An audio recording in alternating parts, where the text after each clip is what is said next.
আমরা গেছিলাম লালমনিরহাট কয়েকদিন আগে, প্রায় 50,000 যুবক আসছে। 50,000 যুবক।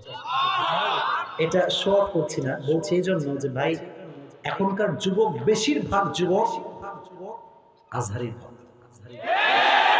ভক্ত আপনি যাই বলেন, বই মাতামাতি করে কোনো লাভ নাই ভাই। যে আসলে সত্য কথা বলে, বাস্তব কথা বলে, দিন শেষে সবাই কলিজার ভেতর থেকে ভালোবাসে। এটা আপনি অস্বীকার করতে পারবেন না।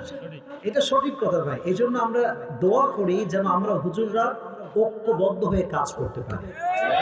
আমাদের হুজুরদের মাঝে যে হিংসা, আজীব একটা ব্যাপার। নায়ক নায়কের বন্ধু হতে পারে, নায়িকা নায়িকার বান্ধবী হতে পারে, কিন্তু হুজুর হুজুরের বন্ধু হতে পারে। খালি মারামারি। ওই হুজুর আলিয়ার হুজুর, ওই হুজুর কমিয়ার হুজুর, ওই হুজুর সুন্নি হুজুর, ওই হুজুর ওয়াহাবি, ওই হুজুর আহলে হাদিস। এই বাংলাদেশেই কিলাকিলি, অন্য দেশে কিলাকিলি নাই। কথা ঠিক কিনা বলে?